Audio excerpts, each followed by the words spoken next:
Alright, so I've been seeing a lot of people asking me to make a Holy Relic tier list. I haven't really thought about doing it, but I have a bit of a hunch demons are going to start getting Holy Relics soon. I don't know why, I just have it. Right now, demons can't get Holy Relics. The material they use for Holy Relics doesn't have demons in the name thingy. But I have a hunch we're going to get that material soon, so I feel like ordering them from now would be nice. And I should, update this somewhat regularly. I think maybe every few months.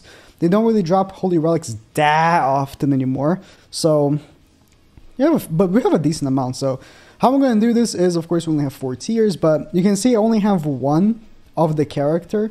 I felt like it was unnecessary to have more than one of each character. I put what would be their biggest representative. So, like, for Golfer, I have Green Golfer, because that's the most used Golfer. But that also could be the same ranking for the other one, because it's the same character, right? If you make the Holy Relic for like Green Arthur, all the other base Arthurs are going to also have the Holy Relic. All the characters with that same name also going to have the Holy Relic, but there's only to have them here, right? So does that name deserve the Holy Relic? So the tiers are simple. The unit needs it. If a character I feel like really needs a Holy Relic for them to perform, I feel like I should put in this tier. And if you do give them the Holy Relic, they're going to perform exceptionally well. If you already use them, might as well. I feel like a lot of characters, you already use but don't need them. But a lot of characters that you already use, if you did give them the Holy Relic, they will be better, which will come up in a second. Once I start putting them there, I'll talk about them more. Fun, but don't necessarily recommend. Characters that become a tiny bit better, and it's a little bit fun, maybe for like, videos especially, but like I don't really recommend, because I think it's kind of a waste. And the last tier is just a complete waste of materials, and it's just not worth it. I also forgot to mention that I'm not including KOF characters on the list, only because you can't make it anymore. If you missed out on making the KOF Holy Relics, you just can't make them right now, unless they bring back the event, for which, yes, if they bring back the event, you should make it, because it doesn't use the same materials as the regular Holy Relics. It's literally farmable, easy, super free materials. So I thought they shouldn't be on the list. If you want me to put them on the list, I will, but like, you can't make it, right? So having them on the list, like, no one's gonna wonder, should I make Kyo's Holy Relic? You can't make it. So yeah. So I'll be talking about, video might be long, because I'll be talking about every single relic. So the future iterations of the video might not be as long. I'm going to start with Alioni, just simply not worth the mats.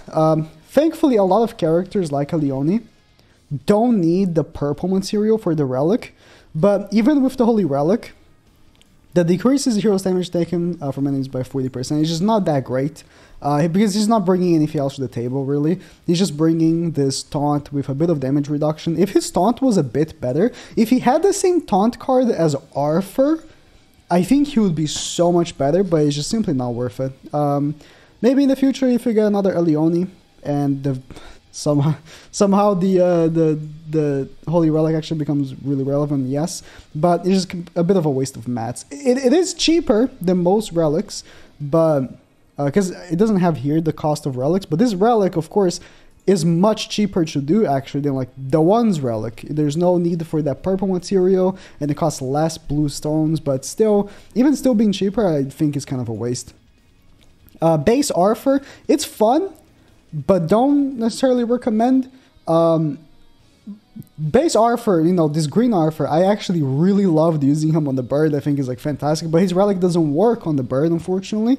And let me actually open the relic, because I opened for Alioni as well. It doesn't work on the bird, right? And for PvP, I've made a few videos here and there. It's not great. Like the ability that he does, applies an effect on decreases all enemies' defense rate stats by 20% for 1 turn. It's not the best, because the unit itself is not great. Low stats. It's gonna get hit really hard. He doesn't have much CC. It's really fun, which is why I'm putting here fun, but I don't really necessarily recommend. It's really fun, but I don't know if I'd really recommend using it. I've been using Arthur for farming, this specifically Green Arthur, because it makes so like Festival King like one-shots and basically any like farming stage with a level 1 card, but not really necessarily that great. So I'll keep the mats. Um, I don't know, like, I was thinking of putting him also not worth the mats, only because I have, but I think if you've been using the Bond team, like really using the Bond team, I think giving this Arthur the Holy Relic might actually end up being worth it. Like, if Bond is your team and that's the only team using PvP, I think giving him the Holy Relic is worth it. You know, he does that surviving and full healing at less than 20 HP. 20% HP is actually really, really worth it. Actually, like it comes up really frequently. So if you're being using Bond, I would say, you know, sure, go for it. But I don't think it's necessary. That's why I'm putting him here, not here, right? I think it's not necessary, but it would be great. Like if you do use the Bond a lot, then it's a good option. This Bond is just trash. It's not even the Holy Relic is. Nah, I would lie if I said it's good. Let me open all the bonds since I'm already here. I would lie if I said the Holy Relic is good. The Holy Relic is really bad. If a critical strike occurs, then the hero gets 10% attack. It's really bad. It takes 5 turns. Or maybe it does. Maybe if you crit 3 characters. I don't have it. But it's just, this character has 30% base crit chance. And it gets a little bit more with, you know, cosmetics and Super Awakening, but not worth it. Because characters these days have such high crit resistance, it's just simply not worth it. And you know, these bonds are terrible. These nunchuck bonds are terrible. So yeah. Purgatory Bond, you know, it makes or breaks the unit, I think. I think for Purgatory Bond, yes. And Purgatory Bond is a great unit. He's still mad on PvP. He's not as he used to be, right? He's not as dominant as he used to be. But if you plan on using Bond at all, I think, yes, you need the Holy Relic. It makes him so much better. He's a great 4th for a lot of teams as well still. So if you have the Holy Relic, he becomes much, much stronger. So he's my first character open up top here. And to finish off with the bonds, Brawler Bond increases the hero's damage up by 25%. This sounds like such a good passive or Holy Relic until you factor in that Brawler Bonds are trash. Like, they're all garbage. If not for the fact that they, you know, they're just simply terrible, this would be a good Holy Relic, but it's just simply not worth it. So this Easton, right? It's an interesting one for me because the biggest use for this, I'll open the other Easton as well since I'm already here. The biggest use for this Easton is not PvP and it's Guild Wars, and I don't really play Guild Wars because I never found the appeal for it. If the hero uses a skill to deplete the enemy's ultimate gauge, the hero recovers 10% of HP, diminished HP for each orb removed. I don't know how good this is for Guild Wars, genuinely. So, I will overrate her a little bit. But if you've been already using her for the Catastrophe team, you might want to give her the Holy Relic just for the CC. So I will put her in if you've already been using specifically the Catastrophe team. If you've been using the Catastrophe team, I would say you might as well, right? But that's it. That's if you've been using the Catastrophe team and that's your main team, then yes. And that goes for all the Catastrophe characters that are part of that team. But before I go, let me talk about the other Easton. The other Easton is fun. Like, increases the hero's attack by 10% of all enemies attack in PvP. That attack stat can get really high, especially in 4v4, but I wouldn't recommend it. It's another one that's like, it's probably really fun to just use and just see Easton stack super high, but it only works in PvP, so it doesn't work for like guild boss. And, you know, in general, you're just not going to see much use of it because the base Eastons are just not that great. Maybe if you're using like a red Easton for the Bond team, which is still not optimal because you want to be using Terry instead. Yeah. Oh, I forgot to mention, I'll put like a cut in the beginning about the KOF characters. But yeah, I'll put him there. Base Galfer. Actually, let me skip to the other Catastrophe characters since I mentioned the Catastrophe team. All the Catastrophe characters go in the same category. I think that if you've been also like already using that like specific Catastrophe team, then yes, you might as well give them the Holy Relic. So let me open them up real quick. Valenti, I'll open both Valentis as well, and Mono.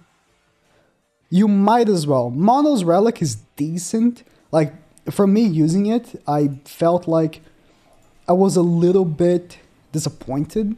But if you build up mono, of course, she becomes stupid good. So if you've been already using the catastrophe team, yeah, you might as well give her the Holy Relic. And same goes for base Valenti.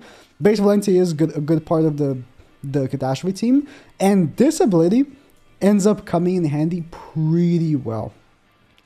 Fills the hero's ultimate gauge by 4 orbs when an ally dies. In general, if you've been using Valenti, maybe on the others, the weird team people are using with King and Meliodas, this could come in handy because people go for the other characters first, because, you know, Valenti is only there for her passive. She's like not that great other than her passive. So yeah, you might as well. If you've been using the catastrophe team, might as well. You may see that I didn't put Lilia there because she goes somewhere else. But base Galfer is just not worth the materials at all. This Holy Relic is so terrible, and I was so disappointed when I used it. I thought it would be, so increases allies' basic stats by 1% every time the hero uses a buff or debuff skill, right? I thought, because I only read this and the limited times, that this would count. This attack would count, but it doesn't. It's only debuff or buff skills that don't do damage. So only the rank up counts for the relic, and it only works on the bird, basically, because it excludes PvP, it excludes deathmatch. So the only activity we're really using this for is the bird. And you maybe are going to be getting like 5 or 6 stacks by the time you're like on the last stage. So it's like, it's not that great. It's really not worth it. It's really not worth it. You might as well use it somewhere else. It's just really not worth it. The biggest thing you're getting from this is stats. That's it. And that goes for all Holy Relics, I guess. All of them give stats, but like, it's just simply not worth it, unfortunately, because Galfer getting a good Holy Relic would actually be crazy. Since I already have Mark II Valenti open, I actually forgot Mark II Valenti has a Holy Relic. So if she hits a crit, if one of your characters get crit on, I actually forgot what she does before I had to recall what she did. If one of your characters get crit on, the hero's attack is increased by 8%, limited to 5 times, upon when entering battle excludes deathmatch. It's just not that great. Really not that great. So I'm going to put in not worth the mats. Mark II Valenti in general is just not really that meta right now, unfortunately. It's a character I really loved using when she first came out, but I have to admit, she's just not that great these days. So, or she's decent, she's just not, she doesn't go well with the meta these days, unfortunately. So, she's not really worth the meta. She's not the meta, I'm sorry. She's not even part of the catastrophe team. So, you know, if that says anything, it's just not really worth it. Hauser also is not really worth the materials. Let me go to Hauser. Hauser just got his Holy Relic. I keep opening the character that I have the picture of, but it could have been any of them. Increases the hero's pierce rate, crit chance, and crit damage by 4% for each orb he has, stacking, if it's maxed, and then increases, no, wait, what? Oh, I thought, wait, I had this wrong. I didn't check the correct translation. I thought with Google Translate that it said that if he has max alt gauge, it doubles down. I guess not. I guess it's worse than I thought. Wow, it's worse than I thought. Increases the hero's pierce rate, crit chance, and crit damage by 4% for each orb in the hero's ultimate move gauge, stacking up to 20%. I thought with Google Translate that I translated, it said that it goes, 4% per orb, and then if you have 5 orbs, then it gives you another 20%. Like a lot of characters have, like here, me open Gil Thunder, right? Which I might as well have open. Red Gil, right, increases resistance by 10% for each orb, and then increases by another 50, which is, 10 times 5, if it's filled. So you get like 100 if it's filled. I thought that's how the relic worked. It's worse than I thought. So yeah, it goes here. It would have gone here regardless, but it goes here. Since Gil is already open, I think he goes in the same place. Increases the... I thought for a second I was reading the regular passive, but yeah. Increases the hero's resistance, and crit defense by 4% for each orb in the hero's ultimate gauge. Increases by an additional 20 if it's completely... Bro, Are we sure? It's the... Did they even just shaft his Holy Relic for no reason? I knew it was not gonna be great, right? And it's more because Hauser's not a great character. But that's just completely shafted. Like, this is the same thing. Like, it's the same thing, but this is defense related stats, and this is attack. This has to be incorrect. I don't wanna doubt Grandcross database, but this has to be incorrect. There's no way they just shafted the relic like that. In any case, even if I'm assuming this is the correct thing, in any case, it's still not worth it. But Gil, I actually think with Gil is a bit different, because if you're using the Goddess team, which is a competitive team right now, the full mono blue Goddess team, and you're using this Gil in the back, it might be worth to actually give him the relic if you've been already using him. Only because it gives you a little bit more CC, and if he comes to the field, is a little bit tankier, because this Gil is still a unit that's a little bit predominant. So I'm gonna give him that, but only because of that. So Lilia, let's go to the Lilia. Evil Lilia, might as well open both. Evil Lilia, it makes or breaks the character. This ability is so good. Increases the hero's basic stats by 10% for every debuff effect on the enemy, limits to 5 times. This literally makes or breaks the character. Blue Lilia is so goddamn strong with the Holy Relic, but without the Holy Relic, she's not even close to being as good as she is. So, yes, if you have this Lilia, this specifically, I think that the red Lilia, it's not really worth giving the Holy Relic for. That's why I put this Lilia's picture here. If you have this Lilia, and you have a proper team for her that can debuff the enemies, especially if you have Kyo, then yes, for sure give her the Holy Relic. She is so dominant, she's so good. She's like top 3 best PvP characters right now, with Kyo. So, yeah. Base Lilia is a completely different story here. The hero recovers 15% of diminished HP when a debuff is removed from the hero. Absolute trash. Her Holy Relic is not worth the materials at all. I mean, base Lilia is not really that great right now anyways. We might get a new base Lilia soon-ish, I don't know, a red base Lilia, but it's just simply not worth giving her the relic. She's just not that great, so not really worth it. Oh, we got a triple Merlin next. Might as well open all 3.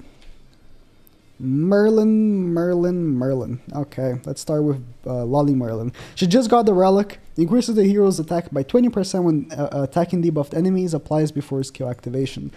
I don't think that this unit is going to be meta in PvP, even with this, but she is really good. One thing that I hate is that you see like a lot of the relics, right? This relic gives 350 attack. This relic... Okay, it's not here. Oh, it is after. This relic gives 300%. Sorry, 300 attack. Imagine giving 200%. 300 attack. But Lolly Merlin, I guess because they thought it was going to be too good, give her 50 attack. Very, very dumb, I think. Because the ability itself is really good.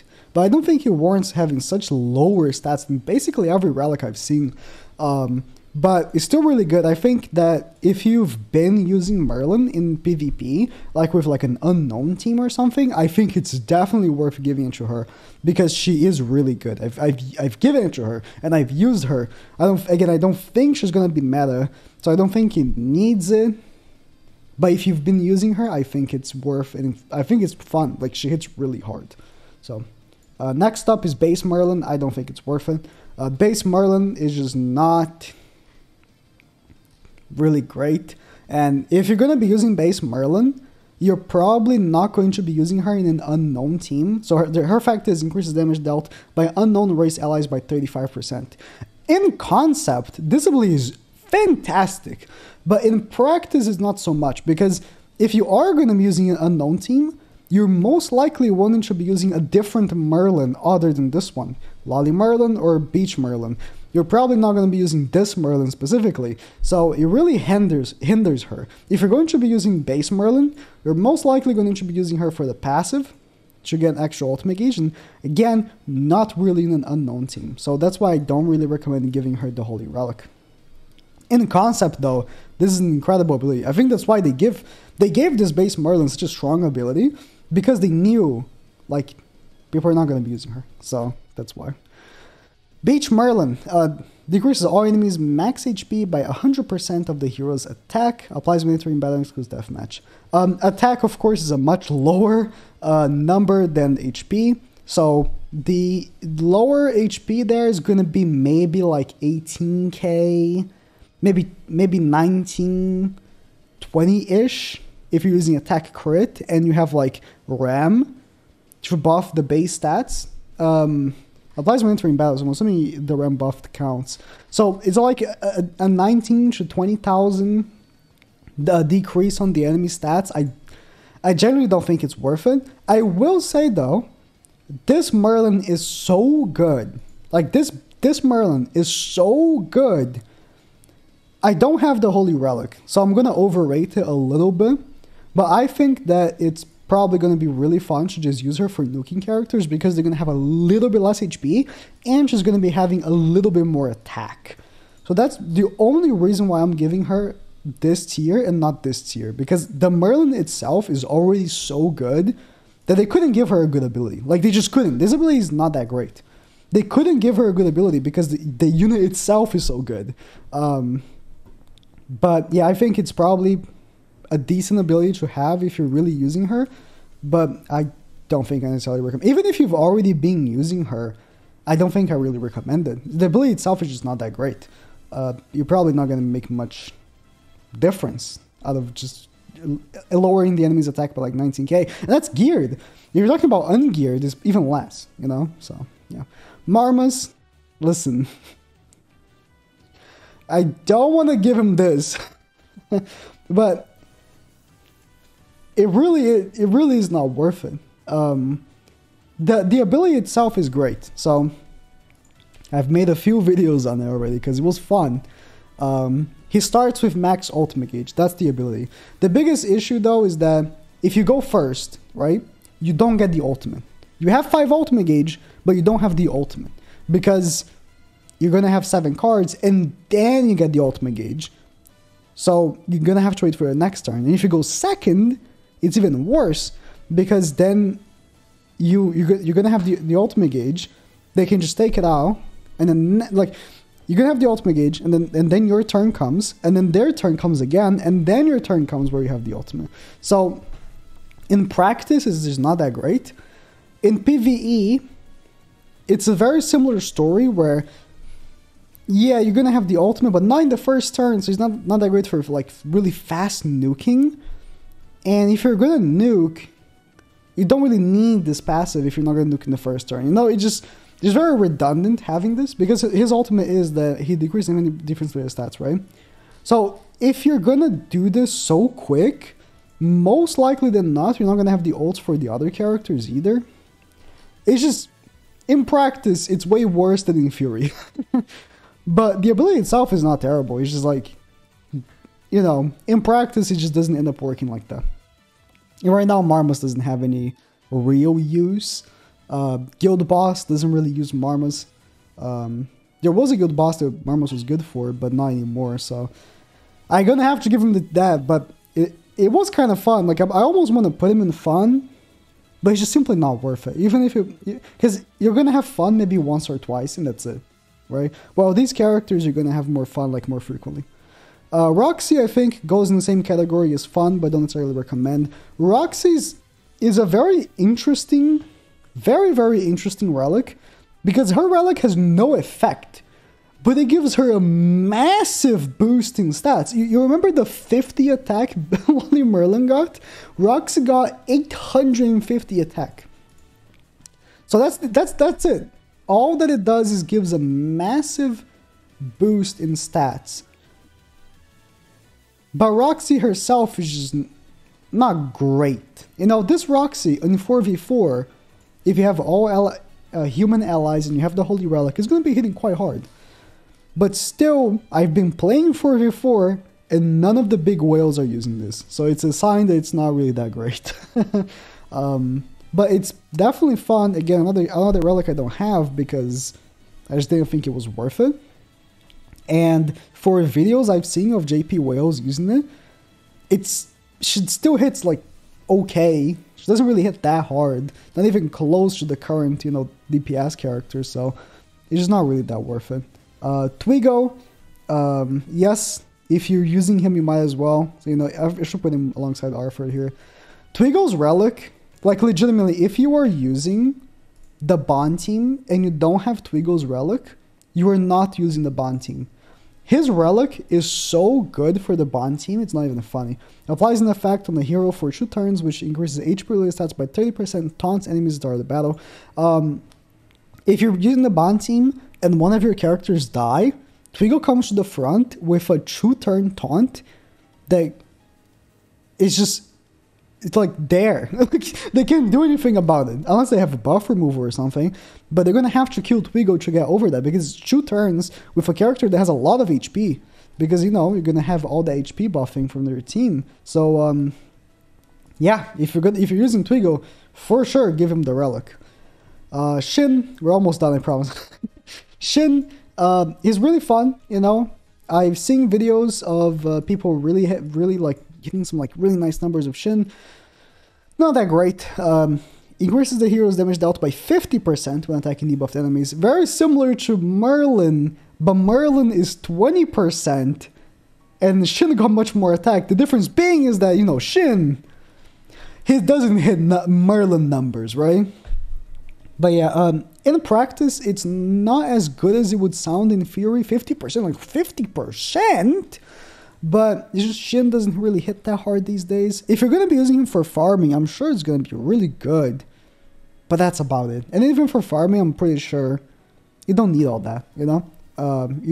He was already doing good farming. He probably don't need the extra damage, really. If the enemy is already debuffed, the weak point cards are going to be killing them. And when it comes to Red Shin, right? I open both because when it comes to Red Shin, you're not going to be using him. Like, period. He's not good. This spy card you think is good, right? Because, you know, he lends a critical, but he himself has trouble debuffing enemies. So you're going to have to carry a debuffer with him.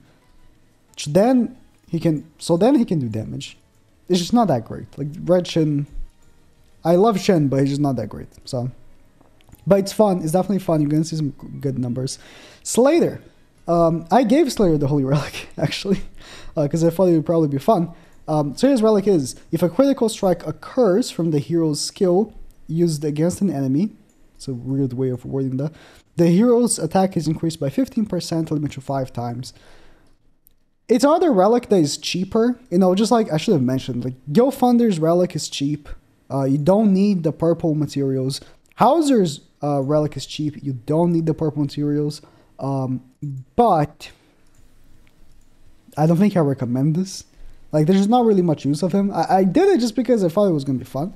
I don't really recommend, though. There's simply no use for it.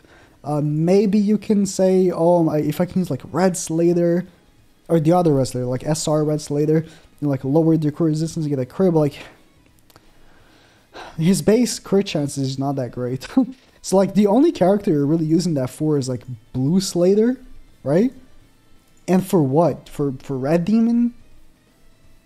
Yeah, that's it. Like that's it. So don't really recommend the materials. Kind of forgot her name. I think it's with a J. Yes, Jillian. Yeah. The hero recovers 20% of the max HP at the start of ally's turn if the hero takes damage. Just simply not good because the unit's not good. The ability is not terrible, actually. In theory, the ability itself is not terrible, but the unit is not good, so not worth it.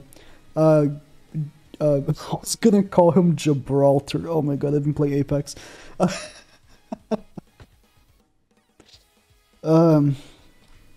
literally forgot his name. My mind is just... I just ate, and my body's processing food. I really want to type Gibraltar, Grim. It's the same passive. Okay, so he got his Holy Relic with Gilfunder, right? And they both got the same thing. Increase the hero's regen, recovery, and lifesteal by 4% for each orb, stacks to 20%. Trash. Simply trash. Why did Gilfunder get the the defense one, right? Gil Thunder got the defense one, right? And it doubles it, but then... No, this has to be incorrect. There's no way they shafted these two like that, but still not worth it. You know, if you really want to go for it and like get like a level 3 stance to increase your HP by 30, I guess, and then stack with... No, it's just not worth it. He's just trash. He's just simply trash. We're almost done. Base Ascanor, probably really fun. I mean, I have it, so not probably. I think it's really fun. You know, he can hit some pretty high numbers, actually. But it's just not really worth it. Increases attack by value of equal to 50% of the hero's defense at the start of the battle. In practice, it's just not that worth it. It's cool. It's really cool. It's base Ascanor. It hits pretty hard now. But in practice, these two are very old. Hopefully, we're going to get a base blue Ascanor. It's going to be like really good. So I can use my Holy Relic for. But I don't really recommend. But it's really fun. The one. I love the one. Really do. But this Holy Relic sucks. The hero ignores 30% of enemy defense when using skills in PvP. Only works in PvP. And it's defense, not defense related stats. So he hits a little bit harder. A little bit harder. So I don't think it's worth the mats. He hits a little bit harder. And that's about it. I mean, I think the biggest and bestest thing coming from the relic is the attack. That's it. So, which is not even like 300 plus like some of the other ones. So, I don't think it's worth it. I have it, and I don't think it's worth it. Zarathus is just simply not worth it. Zarathus one is so lazy. They went out of their ways to be lazy about this. If a critical strike occurs... Okay, so this is passive, right? If a critical strike occurs or does not occur on an enemy, the hero's damage dealt is increased by the amount of crit chance, right? It excludes PvP. So his Holy Relic, the geniuses behind Grand Cross thought that his Holy Relic should be in PvP. If a critical strike does not occur when the hero attacks an enemy, the hero's damage dealt is increased by an amount equal to crit chance. They were like, I have a great idea. Why don't we copy and paste the passive, but it says it works in PvP now?